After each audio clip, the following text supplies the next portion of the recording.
Welcome to Uncopyable Women in Sales. If you're looking for actionable insights and real-world tools to turbocharge your sales starting tomorrow, well, you're in the right place. Your host, Kay Miller, earned the affectionate nickname Muffler Mama when she sold more automotive mufflers than anyone else in the world. In this podcast, Kay will talk to another superstar woman in sales as they reveal uncopyable strategies you can use to rack up more leads, snag dream clients, and take your sales numbers through the roof. Stay tuned and get ready to make more sales and how about this? More money. Today I am with Rhonda Wight, who is the CEO of RSC, which is Refrigeration Services Corporation. Did I say that right? No, Refrigeration Sales Corporation. Okay, let's start over then.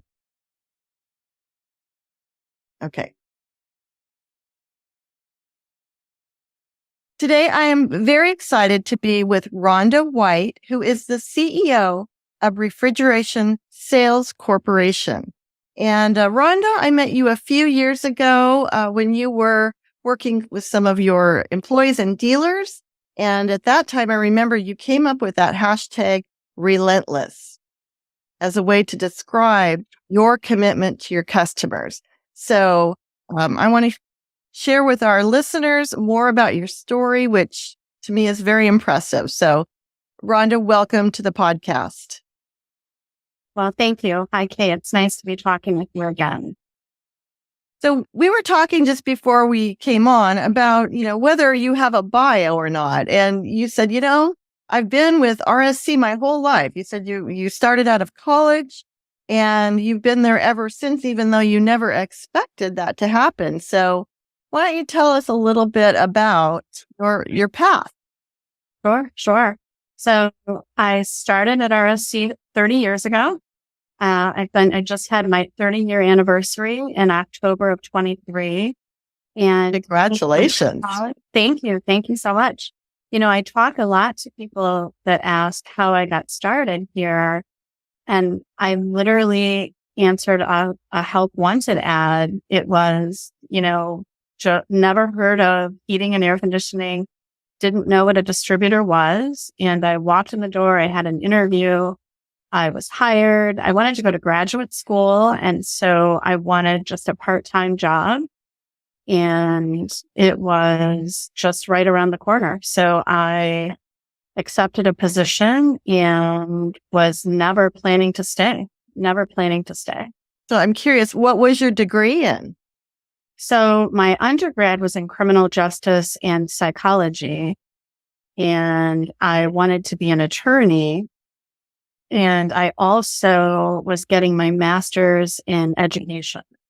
So I had a lot of different things going on. My husband teases me all the time, but I'm still trying to figure out what I want to be when I grow up.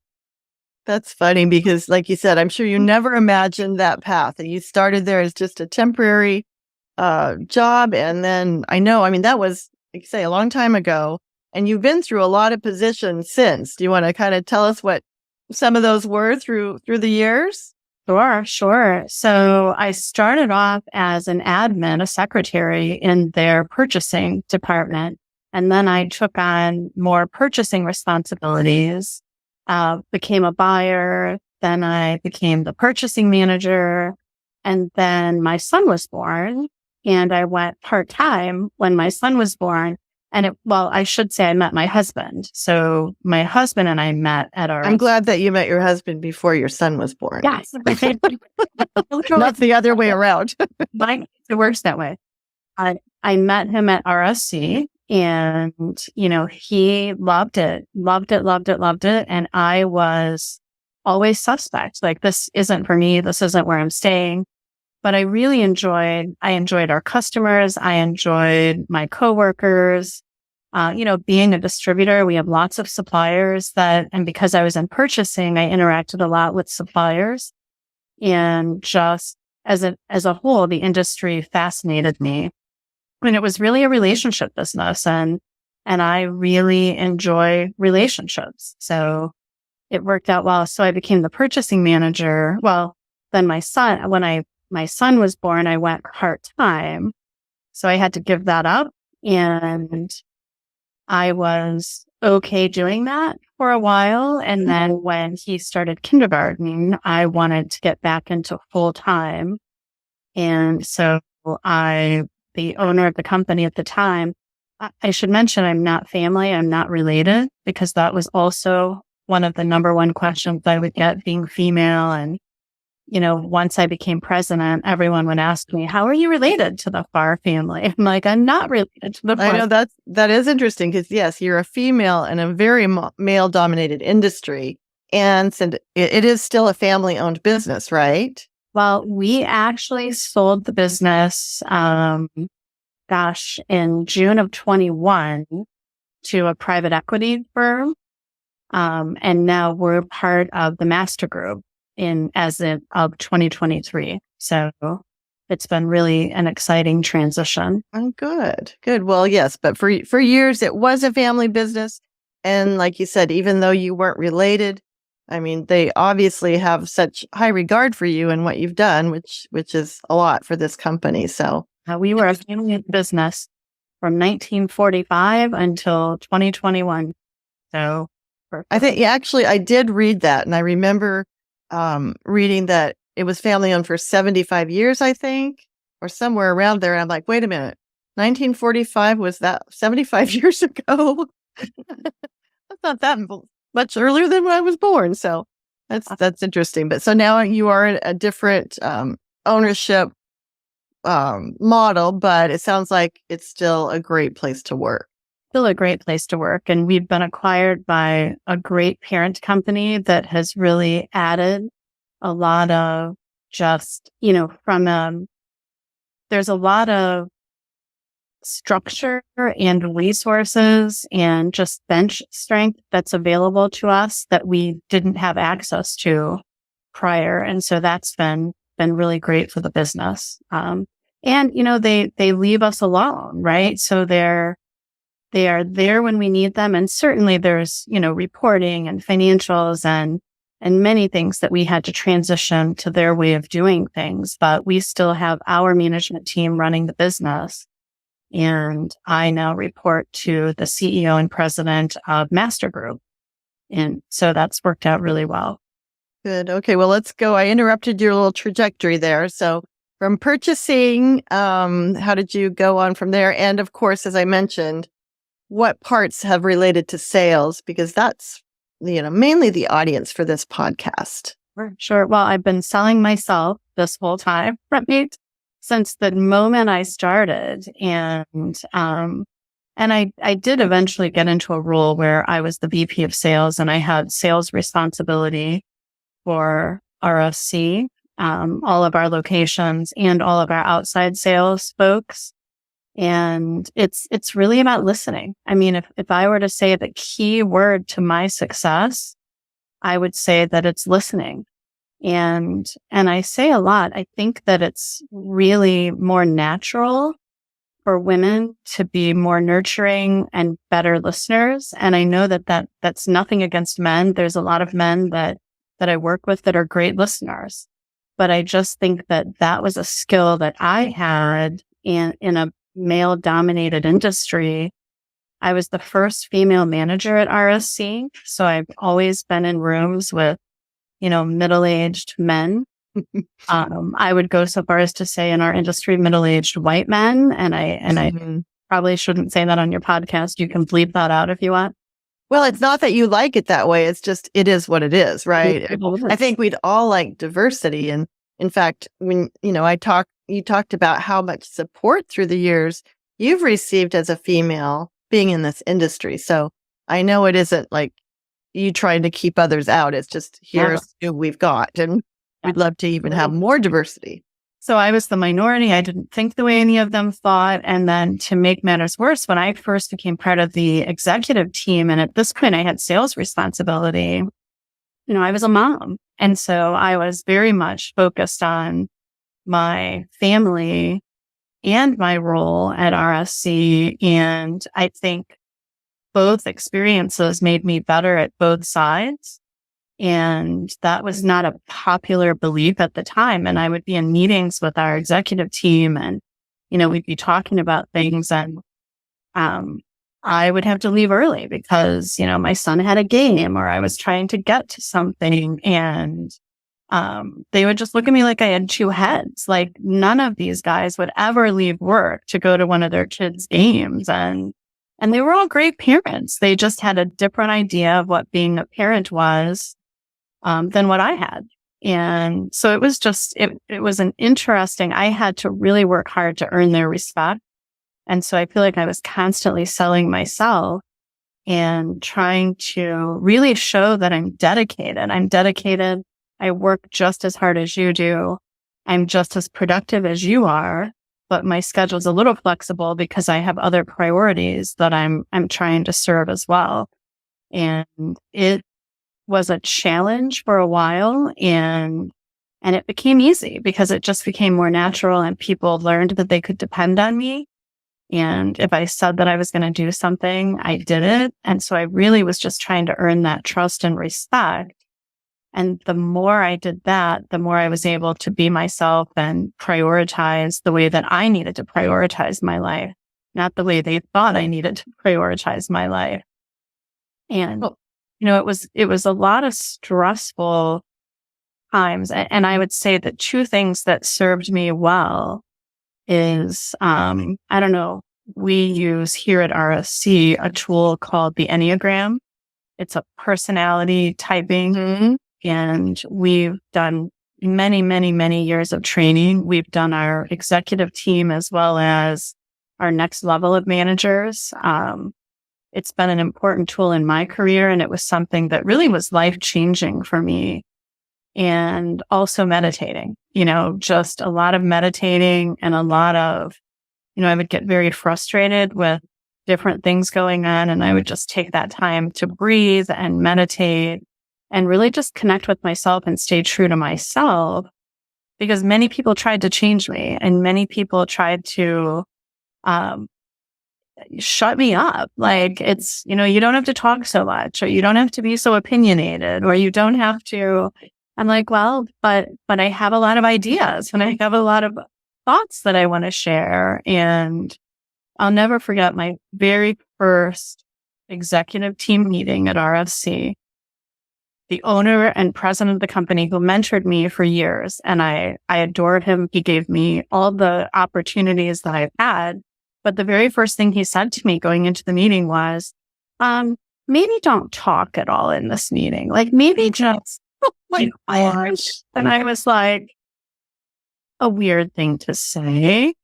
And at the time I'm like, okay, I get it. Okay. And so then, they'd be saying something and I would think, and I'd be like, okay, no, don't talk. But I can't not talk. And so I started saying things and it all worked out well. But I have to tell you, maybe 3 years later, I got so angry with him over that comment. Yeah, thinking back, I mean, that really is pretty shocking that he's supportive and yet he says, don't talk. And I can imagine I'm surprised that even, you even took it at that moment, but yeah.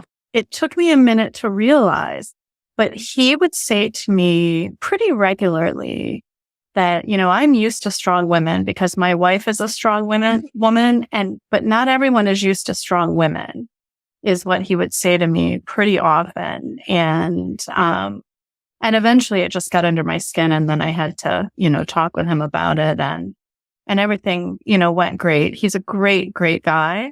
And I really do think he was trying to help me. Like, I really think he was saying, if you want these guys to respect you, you can't go in guns blazing, like as if I would have, right? I wouldn't have done that. But at that time, going in, I was young, I was female, not a lot of experience in this industry. And so I really do think he was helping me when he said that. But the way he said it just came across differently than I think he intended it. Although it was exactly what he intended, but it was more a reflection of them, I think, and how he thought they would receive me. So anyway, it's well, I mean, that is an interesting story. And several of the women I've talked to have said, we have to claim our right to have a seat at the table. So I think it's complicated for everyone, including men. I mean, you said he was supportive and he thought he was doing you a favor by saying that, but obviously that was not the case. I'm curious how you initially overcame that fear. Fear is a big thing that I'm coming across as I'm talking to women. How did you find it in yourself to just keep talking and keep doing what you knew you could do? Today's podcast is sponsored by the acclaimed book, Uncopyable Sales Secrets, How to Create an Unfair Advantage and Outsell Your Competition by Kay Miller. If you want to make more sales, you need to read this book. We'll even get you started with a free download of the first 2 chapters. Go to unCopyableSales.com/chapters to grab this offer right now. Yeah. And you said meditating, by the way. I love that. Meditating is great. That's a wonderful tool. Headspace, meditating was huge for me. And then the Enneagram was huge for me because I had to learn a lot about myself and take that journey. And that's one of the things that, we had some coaches, executive coaches that came in and taught us the Enneagram and then worked with us on the Enneagram. And it was really impactful for me. Learned a lot about myself. But most importantly, I think what was really important was learning how to frame my communication in a way that would be better received. And so we had, just hours and hours and hours of just conversations around ourselves and then the different types and I don't want to say strengths and weaknesses of different types, but more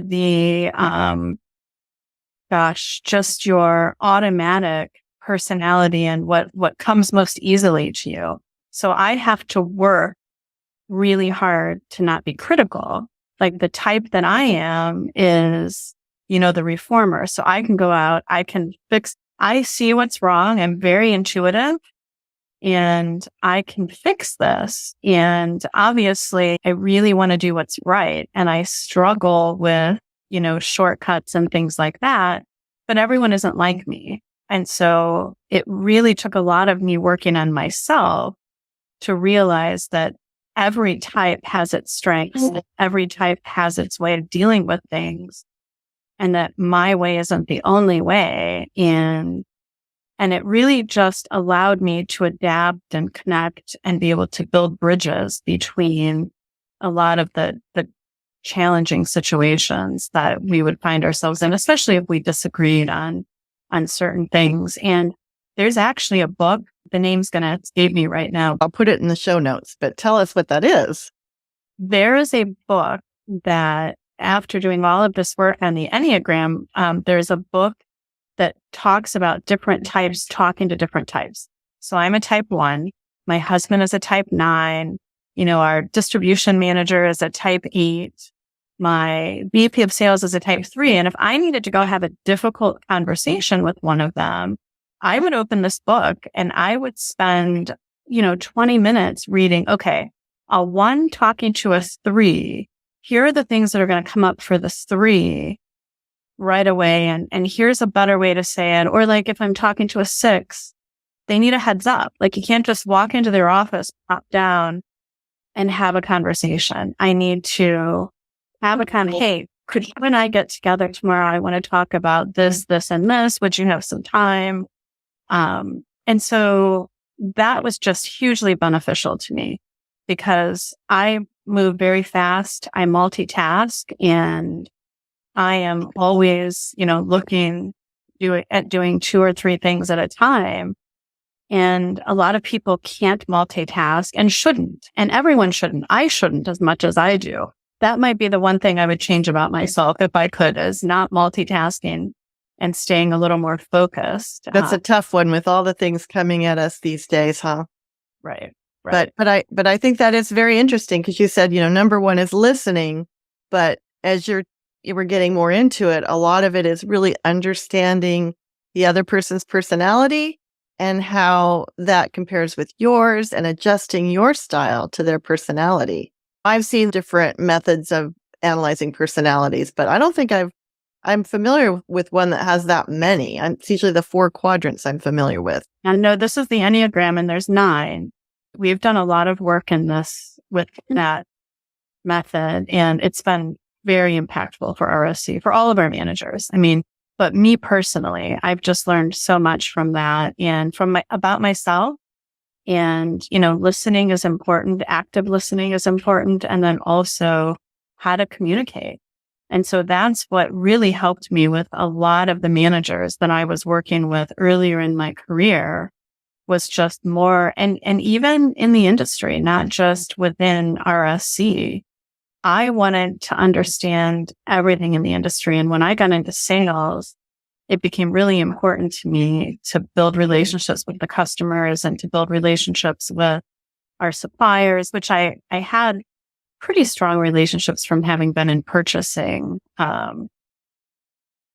earlier in my career. But there were a lot of just listening and communicating in a way that it came across just more professionally than I've had to think a lot about what I'm getting ready to say. And that is 100% because I'm female, 100% because I'm female. And I recognize it and I accept that. And it is the world that I lived in. Now, today it has improved because there are many more women in the industry now, many more women here at RSC now. We were acquired by Master Group. Now, Master Group doesn't have any women on their executive team. I'm the first. But they do have, well, I shouldn't say I'm the first. I don't know the company before. Well enough to. But currently, there are no women on their existing management team, but they're very supportive of women. There's lots of women in management positions in their company. And it's been, even, attending the Hardy conference, there's so many more women now than what there used to be. And can you explain what the Hardy is? I think I mentioned that you are on the board, So Hardy is an industry organization, trade organization for heating, air conditioning, and refrigeration. And I was the chairwoman of Hardy for the last 2 years. I just came off the board in December of 2023. Were you the first female then? I was the second. So there was a female president. I'm not sure how long ago, maybe 10 years ago. And then I was the second to be female chair of Hardy. There's also now a female chair of ASA, American Supply Association, right? So that I know is historic, right? Yes. She and I were the same year. We became presidents the same year of our organizations, of chairs of the organizations. And I would say I was the first chair of Hardy to do a 2-year term. You mean 2 terms? Yes. Okay. So wasn't that a total of 6 years or? So I was on the Hardy board for 6 years and was the chair of the board for 2 additional. Oh, okay. So yeah. It's very interesting hearing about the years that you've been in, all the transitions, but being a woman has some advantages in the ways that we think. Maybe we're more nurturing or better listeners, but then we also have some extra barriers that we have to overcome, which you have. I started out in a male-dominated industry, the automotive industry. You started there and you've been there for so many years. And I know that you also take great joy in promoting other women. Yes, it's important. We have to support each other. We have to support each other and help each other through a lot of the challenges that we face. Right. And I think there's a piece of just recognizing how difficult it is sometimes because we react very differently. And so when somebody would say to me, I'm being emotional or I'm being unreasonable, or it's because there's just different verbs that you use to describe women and men. And it really isn't anyone's fault. It's the world that we live in. And it all is just a constant battle to earn that respect. And it's unfortunate that it has to be that way. But there are some men in this industry that are very near and dear to my heart that it's just automatic for them to think differently because it's the world they live in and that they were raised in. So we're all trying to be open to everyone and be more diverse, and we need all ages, we need all races, we need all personality types. It just makes us better. It just makes us better to have, different views and different perspectives and opinions. And I think that's the one thing that I'm the most proud of at RSC is that really, I've been successful because I've built a team around me that is smarter than I am and better than I am. And we all just listen and work together. And it's more of a collaboration. I take the team approach to decision making, and it's, everything we do is by committee. Not everyone can work in that environment. Not everyone is a natural team player. There are a lot of professionals that really want autonomy and authority, and they want to just know what their lane is, and they want to stay in it, and they want to drive to success. And in RSC, in our business, you can't be successful without being part of the team and really just being collaborative, because it was pretty dysfunctional when I first took over, and it was through no fault of anyone in the company. It was the family that owned the business. There was a lot of, I don't even know how to describe it, but there were two brothers, didn't really see eye to eye. One ran one side of the business, one ran the other, one ran parts, one ran equipment. And it was basically just never should the two meet or talk, or just you guys all do your own things. So when I took over, my goal was to have one management team. And so I just made everyone work together inside, outside, all departments. And, we talked a lot about building bridges and tearing down walls so that we could all help each other. And I used to say a lot, we have the best people working for our company. We try really hard to find the best qualified folks.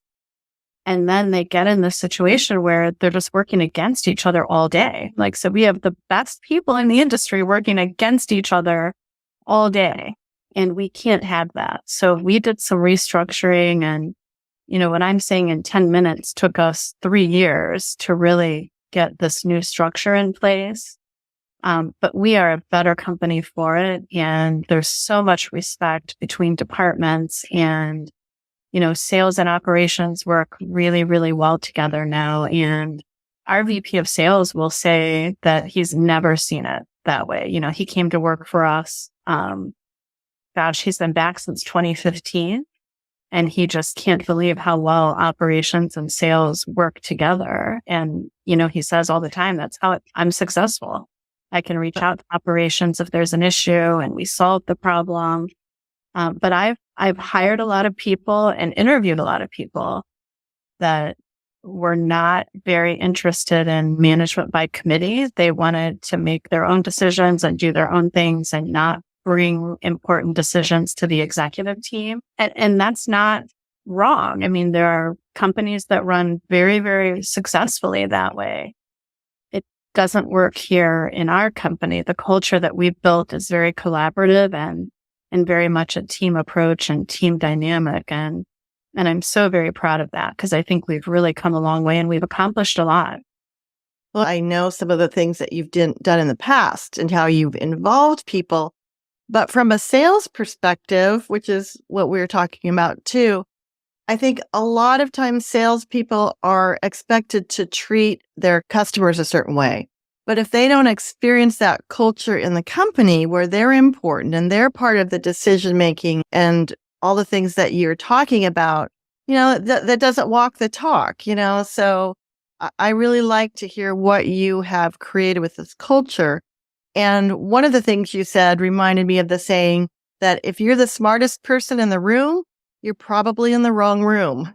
Yeah. So you're not afraid to have people that bring things to the table that you don't. So I think that takes a lot of confidence to do that too.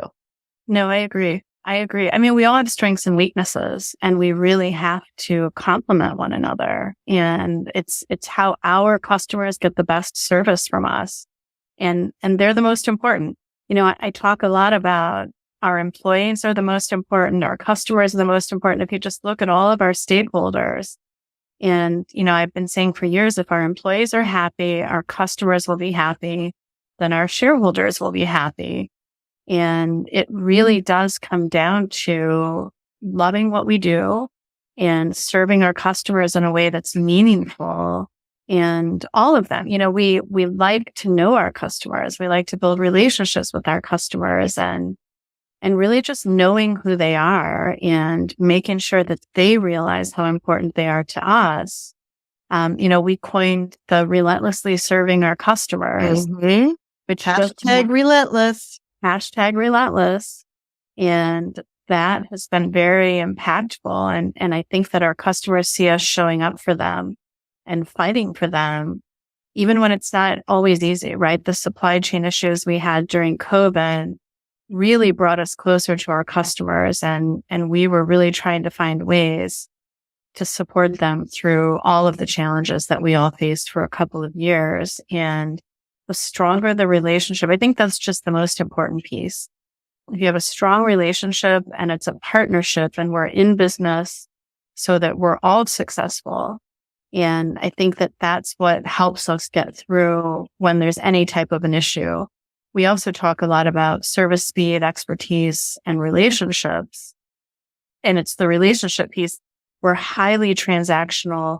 We know we're going to make a mistake.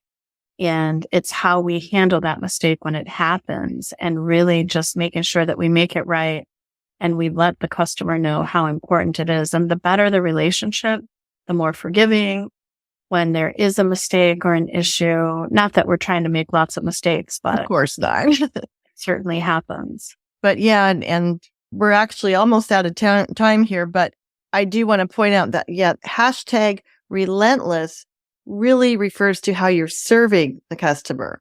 We will be relentless in how we take care of you, not relentless in how much we sell. It really is focused on the customer. And like you said, when customers know you really care, it doesn't matter maybe exactly what sales pitch you use or how you try to close them. There's no manipulation. It's just that you want to do right by them. Okay. And that starts from the top and includes everybody throughout the company. And so I think that the caring more, which I've always gotten from you, I think is really huge. So well, thank you so much for sharing a little bit of your journey with us. So many golden nuggets that you shared that will really be able to help other women, not just in sales, but in their careers. So again, Rhonda, thank you so much for being on the podcast. Well, thank you. Thanks so much for having me. And I have to say, Kay, every time I talk with you, I get more inspired. So thank you for being such an inspiration and for having me on the podcast. Well, thank you so much. Hey, it's Kay, and I want to remind you there's also a short bonus question episode you won't want to miss. I ask each guest the same 5 personal questions, and their answers are both entertaining and surprising. So be sure to tune in to the bonus question episode for today's guest. Thanks for listening to this episode of Uncopyable Women in Sales, your source for secrets you can use to make more sales. Check the show notes for links and contact information. And if you enjoyed the podcast, please spread the word by subscribing, sharing, and leaving a 5-star review. You can always learn more by going to uncopyablesales.com/podcast. Until next time, go out and supercharge your sales like a true uncopyable rock star.